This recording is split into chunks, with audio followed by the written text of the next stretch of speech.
Good evening, everybody.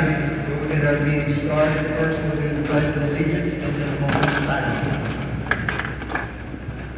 I pledge allegiance to the flag of the United States of America, to the republic which stands one nation under God, indivisible, with liberty and justice for all.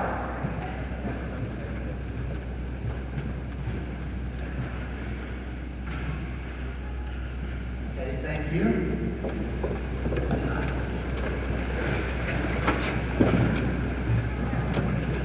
At this time, I need a motion and a second to approve the agenda. Second. All those in favor? Okay.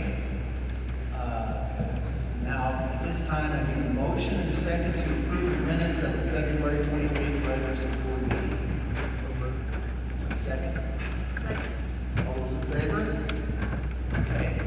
And now I need a motion and a second to approve the minutes of the March 4th special board meeting. Second.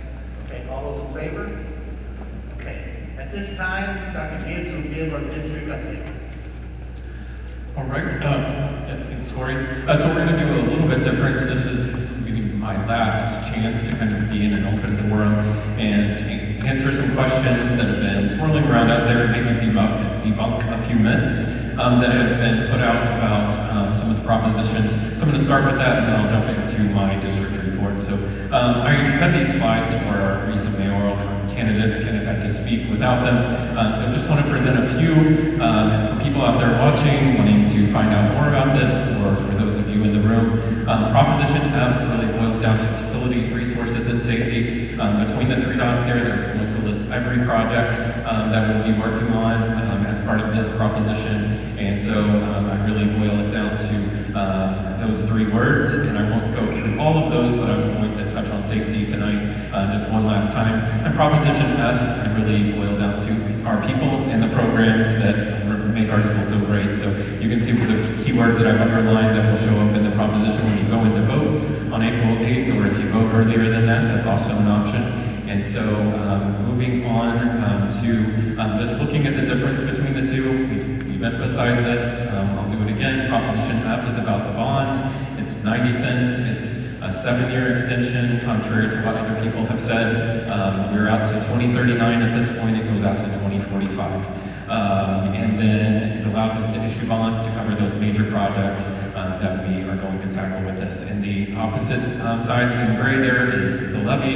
It is an increase. We have communicated that as clearly as possible. So contrary to popular belief that some people have put out, that we have not tried to communicate that clearly. We have said that at every time we presented about this. So it will be a tax increase for residents, but we recognize that there are, hopefully, people will see some good reasoning behind that. I won't go into the details about the timeline, but it's a very developed plan over a period of the last 2 years, and it started even before I came. So you can review these online. These were recently shared. So I do want to just highlight the safety aspect. I think in light of what we encountered on Friday night, we're very fortunate here in this community. We did not see the impact, but we don't have to go far to find that. Perryville schools closed this week, Rolla schools closed this week, Poplar Bluff closed, all dealing with the repercussions of the tornado that hit those communities. So our thoughts definitely go out to them. We have some staff and schools in our district that are bringing in supplies to go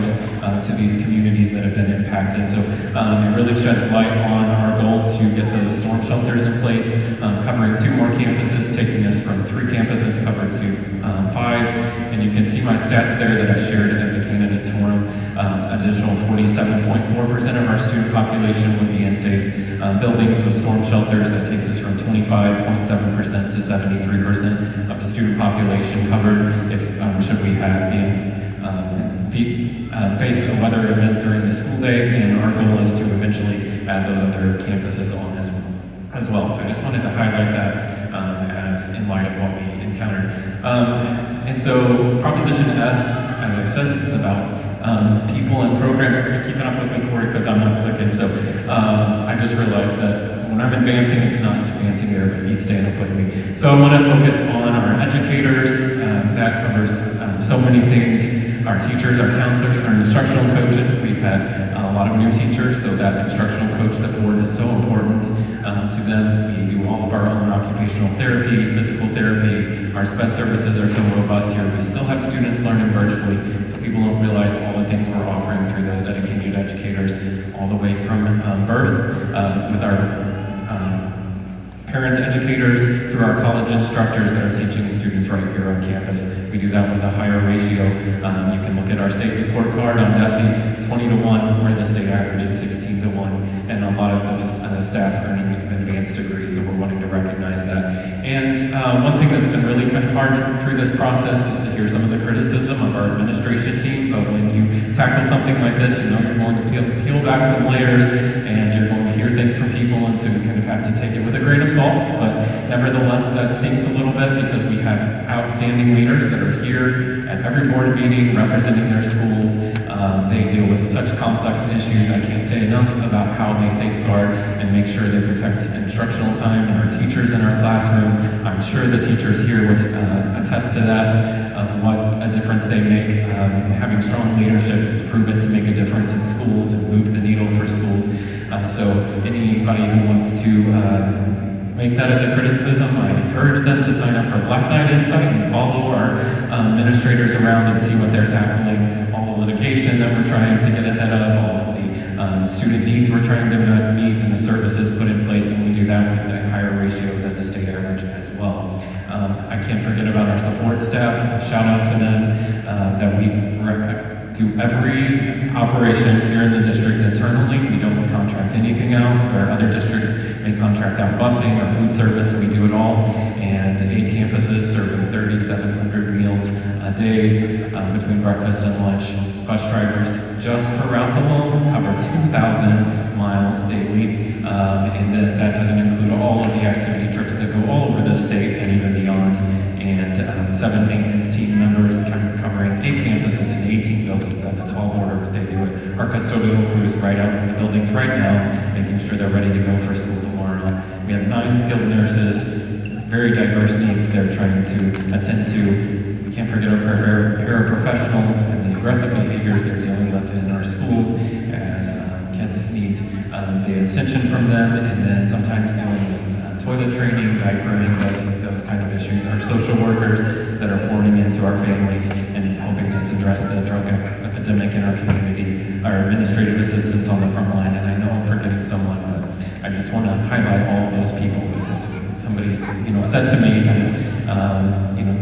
coarsely, of like, well, you've got a teacher with 20 kids, where's all the rest of the money going? It takes a lot of services to wrap around and make our schools a success and to get these students all the help they need. So I appreciate all those people. Can't forget about the programs, and I know this has been widely circulated, but starting from birth with PAT all the way through those college readiness opportunities. So please check out this information online. So I'm going to give this statistic that I hadn't really shared until more recently, but when I was looking up, the average teacher salary in Missouri is $55,600. Here in Farmington, our last report card on DESE's website is $51,400. So Missouri ranks 47th in the nation. So as a school district, we are below the average of a state that ranks 47th. So we are trying to close the gap, not catapult us into a different stratosphere with pay. So that is what this is about. So I want to debunk a few myths. Can we make budget cuts? We are looking very carefully at that. Every retiree, every position that leaves, we analyze to see if we have staff to cover it so that we can deal with the rising costs, so we can close the deficit spending gap.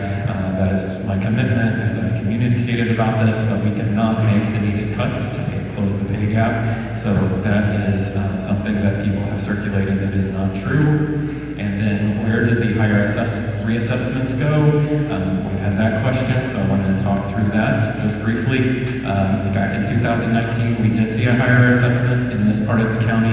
It generated about $1 million in extra funds. We held that in reserves to get through COVID. Once we saw that we were through that, we released those funds to start closing the pay gap with $1,000 the first year to teachers, and then support staff getting a comparable raise, $750, and then more recently $500, but that did not close the pay gap all the way, and so those are reoccurring expenses that is taking that extra money. And so we also added new programs that were needed as a result of COVID. And then this was a new one that came out more recently. Why not ask for a waiver? So I want to really talk through that situation. The initial plan in the fall was that we would have 2 equal cost phases for the high school. We presented that, and Wade Welch, our architect, presented that to the city, talked to the code enforcer on September 16th. And Wade was told that we needed to adhere to the building codes from 2015 moving forward that had gone into effect in 2018. So over the next 3 months, we pivoted our plan. We bumped the storm shelter and performing arts into the first phase from where we had originally put it in the second phase.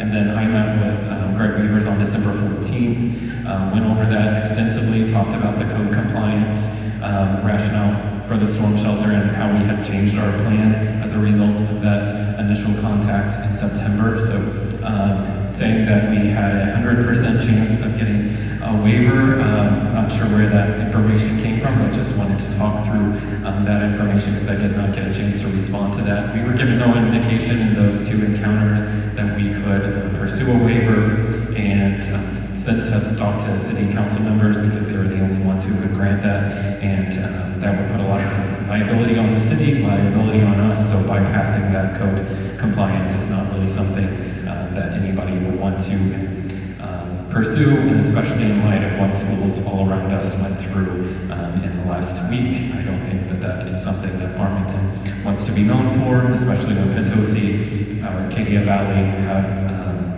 measures that they're voting on in this election cycle, and West County, St. Genevieve are building storm shelters as part of a previous bond issue. So we were recently called a bank, so I want to debunk that a little bit. This has been published in our magazine, which is just to give information to the community, not for any other purposes, that was circulated. So we did end the year at a little over just under $18 million in reserves. We were transparent about that, but we have in a period of deficit spending, so we're spending that down. We're continuing to be conservative about that and look to the future of when we can get out of that cycle. Taking that reserves and doling it out in raises that we couldn't sustain long term would be fiscally irresponsible. So contrary to what was circulated, I wanted to address that would not be a long-term solution for us that we can pursue. And then also has been proposed that if we do get a reassessment, that we would get another windfall of money. That's also not true. We've been transparent about that. The 40-cent increase is to generate the $2 million we talked about. We've shown exactly where that's going to be used. Citizens are protected by the Hancock Amendment. So say 2 years from now there is a reassessment to align with what property values are, we would have to set our levy lower in order to make sure that we only have the growth allowed each year by the Hancock Amendment. So, and if both were to happen this year, on the off chance that that happens, as has been circulated as well, we would set the levy to match what we've asked for, the $2 million plus that standard amount of growth. So that is our commitment to the community. So those are the things that have been circulated that I just wanted to make sure were addressed clearly, and anybody can check this out online. You can share this information. So I'm not going to spend as much time on my board report that I usually share, the superintendent report. So Corey, if you flip to that real quick. The legislative sessions at the halfway point, and House Bill 711, which is about open enrollment, has passed. We are approving the resolution tonight. If the board votes on that to oppose that, because we believe that would have impacts on area schools as far as if that goes through. So that's moved over to the Senate. There's a Senate bill that kind of matches that. Of the two, House Bill 711 has the most safeguards. The Senate bill has less safeguards for schools. So just want to, if you run down through there and look at the high school, there's a lot of students representing us so well in all of our organizations, FCLA, OSA, FBLA, going on to state. So good job to them. In the middle school, I want to recognize the fact that Career Ladder, which is part of expansion with this Proposition S, has really provided for a lot of student clubs and opportunities. And you'll see that in all the buildings so we are excited that that has been a byproduct of that and will continue to grow as Career Ladder grows. Moving down to Lincoln, their parent-teacher partnership group has really grown this year and provided a lot of activities for them. Just to kind of capture all of what the elementaries are doing, working on Bean Stack reading, meeting a lot of goals there. Student support teams meeting to wraparound services for kids.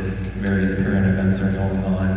Wellness Day was a tremendous success. Shout out to Dr. Kraus and her team who bring that event together every year. It's a very big highlight for our staff. Josh Barner came and spoke. He spoke about trauma earlier in the year and focused on the stress that we as educators meeting the challenges that we meet face, and gave some real practical advice on how to work through that, especially this time of year as we head into testing and all of the demands that go on. So the high school is getting ready for their first ever Nights Showcase coming up in early April, and then just later this week, the middle school has their spring family night. Dr. Conley's reporting that she has increased number of students over there, so Daisy Baker is serving more students, on track to graduation. Special education, Night to Shine was a wonderful event, always is a real highlight for this community. They rally around there. Moving down to Mrs. Turner's area, the Early Learning Committee continues to meet and work through that process. 24 people were in attendance at the recent meeting, so way to go for that committee, staying strong as the year's going on. And then Mrs. Sheets is working on testing and using the data that we've had throughout the year to make sure that we guide learning moving forward. And so our elementary principals are reporting a lot of growth for their students due to all their intervention programming, so I appreciate the hard work they're doing. We're also seeing some upticks in attendance, which is really good because we've had a really difficult illness season. Communications, it looks short, but there's a lot going on there with the Instagram account added, all the traffic we've had on social media, a lot of that having to do with the bond and levy information we've been pushing out. That we really want Black Knight Insight participants, so anybody that's watching this that wants to know more about our schools, it's your chance to come in and see all the great things going on here. We encourage you to be a part of that. And we're moving from Reminds to a program called Rooms for next year. So open enrollment, there's technology is ready to go for the next year, so looking ahead to that. AI is a big push. So we have a group led by Rachel Armstrong that's taking the lead on that. Athletics has been exciting. Sorry to see the winter season go, but looking forward to the spring season. 3 boys with state honors playing, coming in 6th, and Presley and Aude Aiden being state champions. We'll be recognizing them at the upcoming board meeting. And then our basketball team doing so well with those 26 wins, only 3 losses in our girls, ending on such a high note. So shout out to all of them. Operations, you can see some of the key highlights there, but just wanted to recognize we had a new kitchen manager this year in Truman, and she's just working really hard and doing a great job. And Stacy and the transportation team state inspection is coming up. And then if you look down to finance, budget revisions are part of this board report. And then I reported last month a little bit of concern about the state funding staying at 6650, but House Bill 14 is moving forward at Jeff City, which is a good thing because it puts extra money in to get us up to the 6760 that they told us at the beginning of the year that we would get, so that will help close that deficit spending gap some. And then we are implementing a stiffer cutoff because of the deficit spending and just trying to be in line with what a lot of other schools do to make sure only emergency spending after the beginning of April. And then you can look at our attendance. We're down about a half a point from where we were this time last year. So we continue to chip away at that, but that has definitely been something we have struggled to get up to where we would like it to be post-COVID. So continue the rest of this year to get it as high as possible, and then go into next year with some renewed options to continue improving that. And Mr. Northern, almost Dr. Northern, reports he's finishing up his dissertation soon, so shout out to him. But overall enrollment numbers are holding steady in our online program, so continue to offer that for students and have a lot of students involved. So I know it was a little more lengthy with those beginning slides. Just appreciate all the involvement of our community to be informed. That's all we're asking for. whatever the outcome on April 8th, we've got to work together beyond that. So we appreciate the support and engagement throughout the past few weeks. And 3 weeks from today is Election Day, so encourage everybody to get out and vote. Thank you, Dr. Gibbs. Okay, under communications, we're going to switch this up just a little bit. Mr. Colin Rogers needs to go speak first because he has another meeting to go to in St. Genevieve. So, Mr. Colin Rogers from Bravo Construction is our construction manager at Phillips.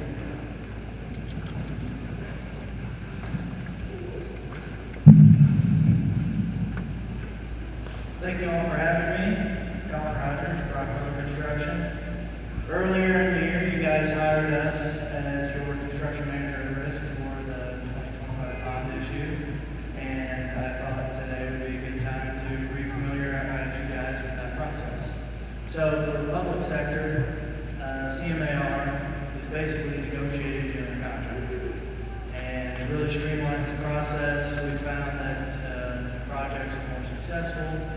There's less change orders. And on a project like you guys are going to have with multiple projects, you have one point of contact for construction as opposed to possibly a couple dozen. There's as many things that you guys are trying to accomplish. We're currently working with several other school districts and public entities as a construction manager at risk. South Iron Schools, Valley Caledonia, Arcadia Valley, West County, St. John Schools, Cape Schools, Rock Township Ambulance District, St. Francis County Ambulance District, Great Runs Health Center, City of Farmington, and St. Genevieve County Sheriff's Department. They've all been successful projects, and I think you guys made the right decision in choosing this avenue. Mostly because the biggest benefit that we see is in the pre-construction phase. Under design bid build projects, you don't get pre-construction services from a contractor, and here you do. So we're involved very early on. And in 3 weeks from now, we will be having a kickoff meeting with the district, your design team, and ourselves to establish an order of magnitude on your projects and master budget. We will then start the collaboration process with you all, where we help make material selections and talk about methods of construction, identify alternates, and establish schedules. And then as those design conversations continue, we'll be meeting bi-weekly probably for the next 2 years. And as those design conversations continue with collaboration, we'll get into schematic drawings, conceptual drawings, and design drawings, and then ultimately bid drawings. And at each interval of those design drawings, we'll take those documents and we'll produce budget estimates to give the school district a roadmap on where they stand on each individual project, which will help identify if we're spending too much or too little on any one given project. And we may have to use that information to identify alternates that can be held throughout the course of other projects, so you know that you're in good financial shape. After we get through the budgeting process, then we will administer the bidding process. In the bidding process, we develop scopes of work, we solicit bids, we advertise for the bids in accordance with state statute, and we seek out reputable contractors from across southeast Missouri. And these projects that you have will garner a lot of interest, and you'll have really good bid coverage. And then after those projects bid, we will do post-bid interviews and vet all of the bidders, and then come back to the district to make recommendations and ask for approval to award the projects. And that's pretty much in a nutshell the pre-construction side of it. We're getting ready to start. Y'all have any questions for me? Thank you.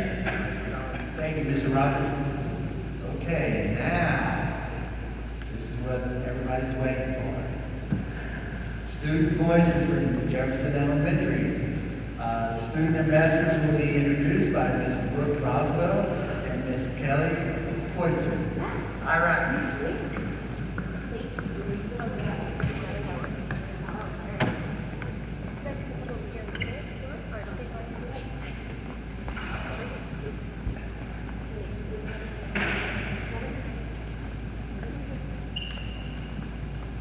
Yes, you can.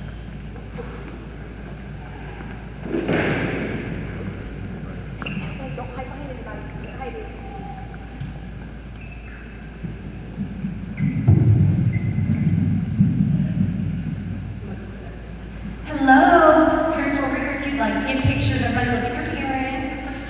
This is part of our student ambassador group. We have 25 student ambassadors that provide leadership, service, and just help within our school. They will say what we do out in the community, and then we have a video for you of what they do in the school. So we will start with what we do out in our community. This is Miss Annie. The bell ringing for the United Way. We bundle up, and for 2 hours we sing and greet community members and ring the bell outside Walmart. We had fun, didn't we? This is Audrey Pavley.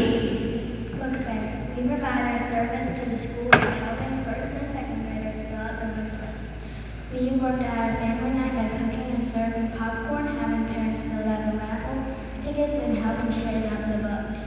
We helped Mrs. Pulliam in the library. This is Bo Watson. Christmas break.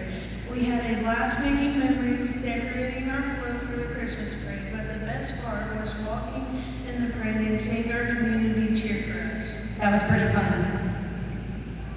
Oh, this is Betty. Betty over there is mom and brothers. Veterans Day. We proudly served our Jefferson Veterans Breakfast. We made signs for gratitude and spoke much appreciation and thanks at our Veterans Day Assembly. So we did have a Veterans Day Assembly where we thanked our veterans, and we had speakers there too. All right, this is Jude. Mommy and me dance. We helped set up for the dance, and we then took a leadership role in helping with concessions, tattoos, cleanup, and of course having fun. We have many community events at Jefferson, and usually our student ambassadors and parents help get that set up. This is Miss Sophia, Jet, Jackson, and this is Archie.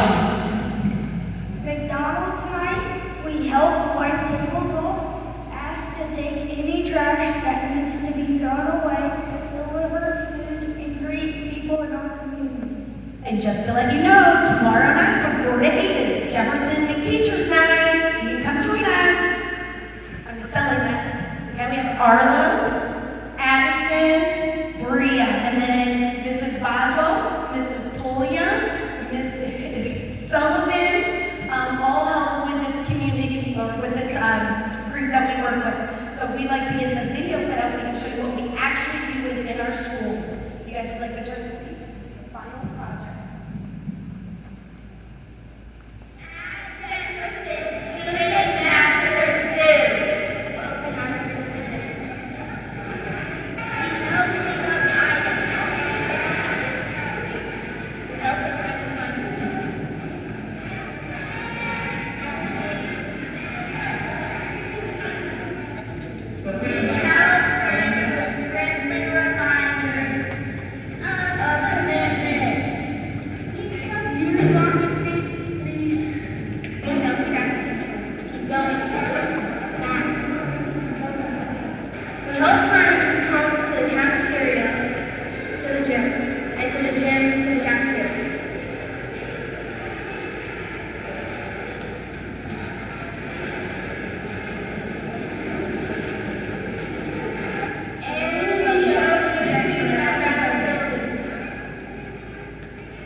Okay,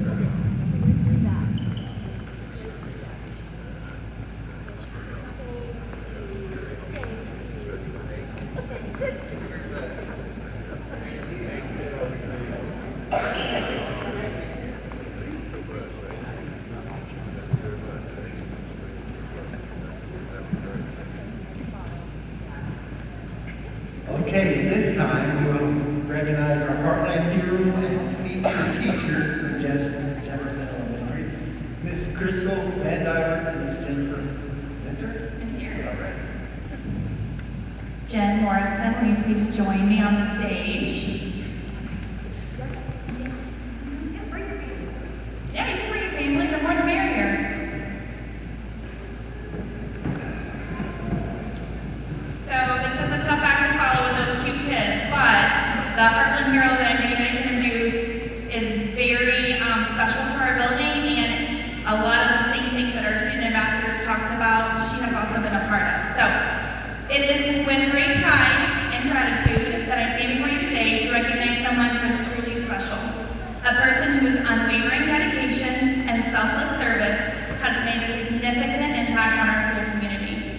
Today we celebrate Jen Morrison as our Heartland hero, a volunteer whose time, effort, and heart have touched the lives of so many students, staff, and families alike. Jen is an active participant in our parent group, CFG. She is always just a phone call away for our parent or community support. As a former school counselor, Jen understands the needs of the district and how parent involvement is necessary. She always advocates for our students, staff, and our community. Her commitment to our school goes above and beyond, whether it's organizing events, like the ones that they were explaining, helping with classroom activities, or offering her skills and resources to support our students and teachers. From providing staff with the most delicious cinnamon rolls that you have ever had in your entire life, to creating beautiful balloon backdrops for school events, such as the Mummy and Me dance, or Cupid's Ball, etc., and so much in between, Jen graciously gives so much of her time to our Jefferson family. Jen, you demonstrate what it means to be an active and invested member of the community, always with a smile and a generous spirit.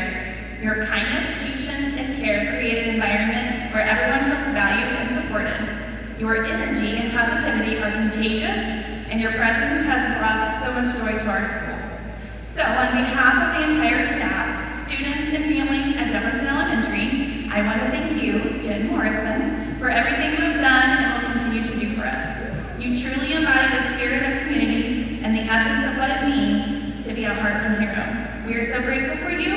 We are lucky to have you as part of our school family. Thank you for making a difference. You are truly appreciated.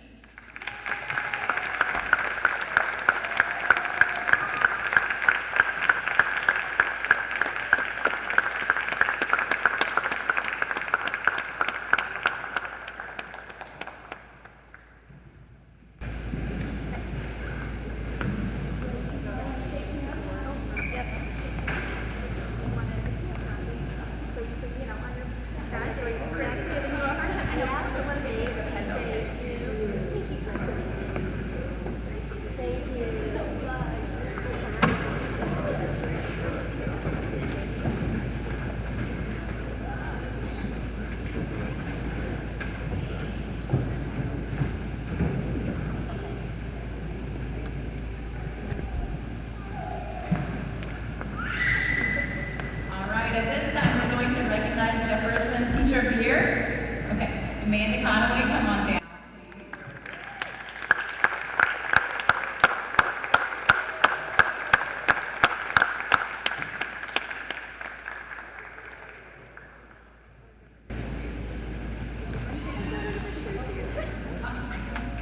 Okay, we'll try to get through it without crying. All right, it is both an honor and a privilege to stand before you tonight to celebrate an extraordinary educator, mentor, and friend, Miss Amanda Conaway, Jefferson's Elementary Teacher of the Year. There are teachers who instruct, teachers who inspire, and then there are teachers like Miss Conaway, those rare individuals who not only teach but touch hearts, transform lives, and make a lasting impact on every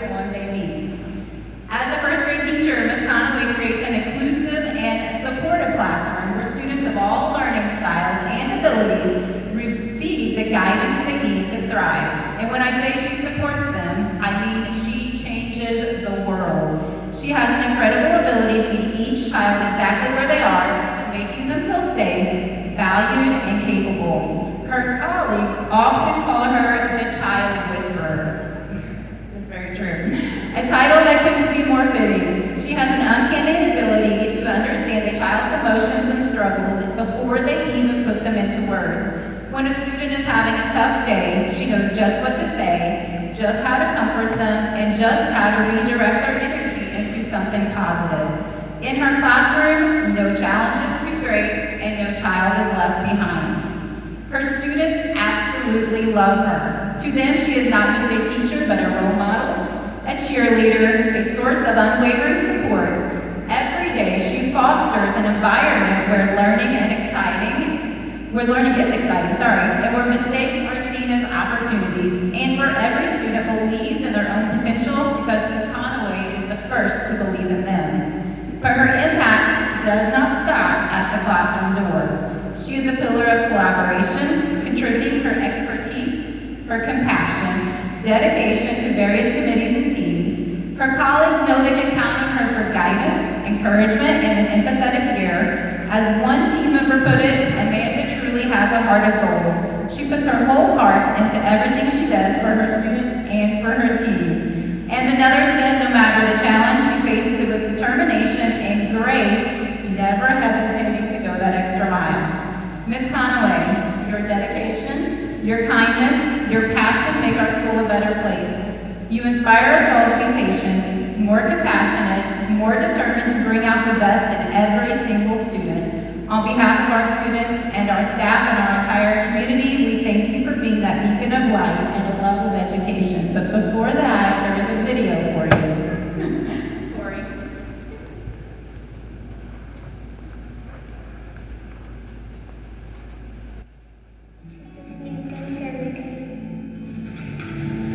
She's the best teacher ever because when we can't go outside, she lets us watch a movie.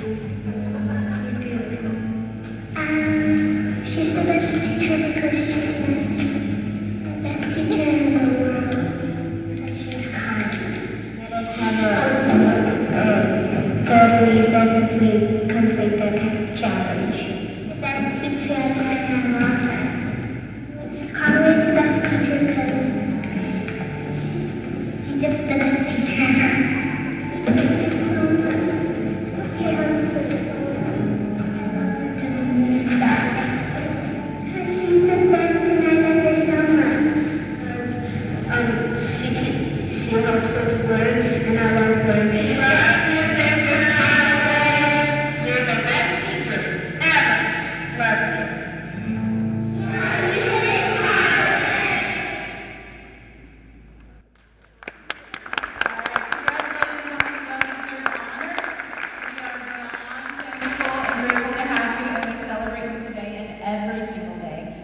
Well-earned round of applause to our Teacher of the Year, Miss Amanda Conaway.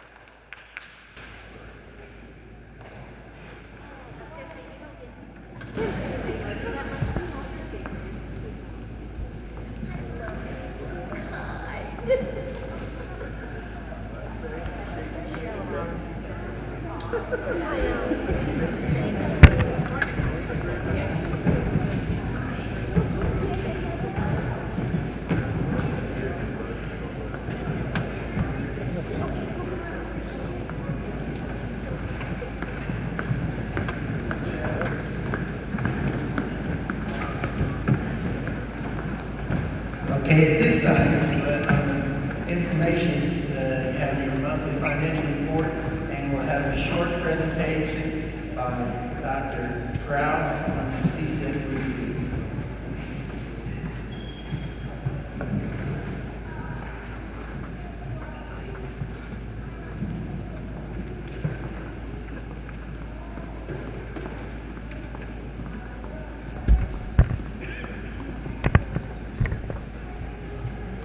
Good evening. I will not take a very long time, but we did want to give some progress on the goals that we have for our CSIP and where we are needing to move forward a little bit and some of the actual goals that we have met at this time.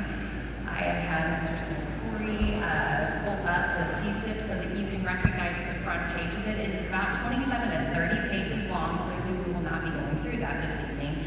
But I want you to recognize that it is always on the website, and our goals, actions, steps, and strategies are listed within this document. This guides our professional development. It guides our actionable items that we focus on and what our building improvement plans work towards as well. It's the foundation that is set forward by the state of Missouri, MSIP, state standards that they ask us to follow and adhere to, and then our comprehensive school improvement plan follows suit on specific areas for our community and what our school community needs to follow through with to attain the success for our students. So again, I'll kind of review the fact that we have 11 huge goals, and underneath each of those 11 goals, they fall under our 4 focus areas. Within those SMART goals, those 11 goals, they spread throughout culture, climate, communication, academic performance, wellness, safety, operational needs, financial needs, and each of those 11 goals have 52 actionable items that fall underneath those 11 goals. So when we talk about progress, I could stand up here for probably 8 to 10 hours and talk to you about the different progresses that fall underneath the 52 actionable steps, but I won't do that. I'm here tonight to talk about a couple of them and some of the progress that we've made. Most of these, it is on a 5-year cycle, so we started in the year 2022 and we'll go until the year 2027, to which again we'll start to look at what our needs analysis says overall for the community. And you know as well as I know that many things change within that 5-year time span. So some of the things we have already met, most of the actionable items that we have on the CSIP are constantly ongoing. So some of the things that we have hit on, and we believe we've met those goals, are increased communication. You see weekly communication come out from Dr. Gibbs. He's changed board reports and the manner in which he communicates with the community. Our Director of Communication does a phenomenal job of seeking out new and innovative ways to look at two-way communication with our community. So that would be an area that's consistently ongoing, but we believe we've met a big chunk of that. Other areas would be within our safety facilities, the training programs, the professional development that we have in that. But again, it's always changing within that professional development to stay up with the times. There are specific areas that are always a challenge, like attendance. Those fall underneath climate and culture. Dr. Gibbs mentioned this evening that attendance is always challenging, and since pandemic, it's been even more of a challenge for many school districts across the nation. That is an area that we are currently within a pilot group with the 21st Circuit, looking at some of those truancy areas, looking at how do we get back to some consistency within students attending and some of the reasons and barriers and potential solutions for that. Again, at this time, I gave you kind of a lengthy document that also detailed each of these areas, and that was the shortest that I could cluster that together, and it's still about 7 pages long for each of you. To show you, there are also documents embedded within this 30-page document that when you click on the links, each of those 52 actionable items also have attached evidentiary documents that align with the action steps and prove that we're doing the things that we're saying we're doing. So more than anything, I want you to kind of just recognize the front of that document, recognize that it's an ongoing work in progress. Things that we do within the district are all foundationally built from this, which came from stakeholder groups, community input, leadership input, staff input, all the way through. Again, just some of the pieces that are in there, I have updated on ongoing progress or things that have been met. I hate to say this, but you have any questions, and I will attempt to answer. It's such a large document that, again, what I wanted you to notice is the progression of the evidence that is provided on each of those actionable items. We meet as leadership groups and staff quarterly, and we review the CSIP and we adhere to what those actionable items are and continuously keep updating those documents as we go with the evidence. And like I said, this isn't one of those things that you can just overnight sit down one day and put in that evidence. It has to be ongoing from the beginning of school throughout the summer, all throughout the year. It is a student voice is input in this, community voice, different professional development pieces, and I hope that you'll understand that everything with this document is working, it's viable, and it is constantly growing and ever-changing. You know, you have a big piece of that document in front of you, but is there any questions that you have with that? Another piece that I will tell you about before I walk away, we are several of the areas go with Health and Human Services and some of those safety pieces and some of the exciting things that we've been able to embark in from this community would be our adolescent drug treatment court that we've entered into with a memorandum of understanding with our circuit. We are a pilot group. We are pretty proud of that. It's very preventative in nature, supportive in nature, family input, student input, all volunteer, and it's very new in this area. So it was a nice thing to see that our juvenile detention center and some of the judges in town asked us to be a part of that pilot program. And the other pieces would be the truancy pieces, the supportive pieces that they are leaning on us to improve attendance. And that's a nice area to be in when they're asking for input at the MAAA and outside circuit areas to be able to give a voice to that, boots on ground. So those are the two exciting things that will continue to support our CSIP members. Thank you, Dr. Grass.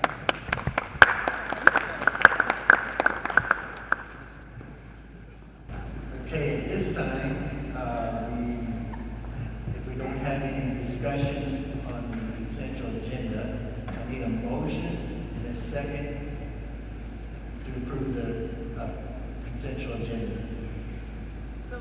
Second. All those in favor? Okay, now, yes.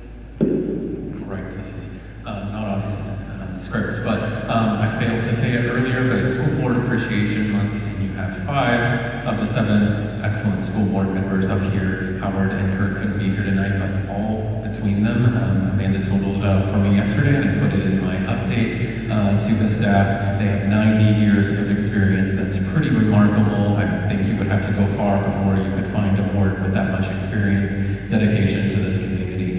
So I know we're kind of a small crowd, but if you could join me in giving them a big round of applause for all they do for our school. And after the competition passes, they will not be getting a raise because they do this all for free. So I know that was circulated out there too. That was a little bit comical, but they are public servants doing this for the goodness of their heart. So thanks again for all you guys do. I appreciate you so much. Thank you, Dr. Gibbs. And I was going to say, I did hear that we got paid too, and I'm on my back pay. 90 years, we have a lot of it to give. So. Okay, this time I need a motion to go into closed session. I make a motion to adjourn to closed session to discuss personnel pursuant to 610.021, paragraphs 1, 3, 13, and 14. Second? Second. Roll call?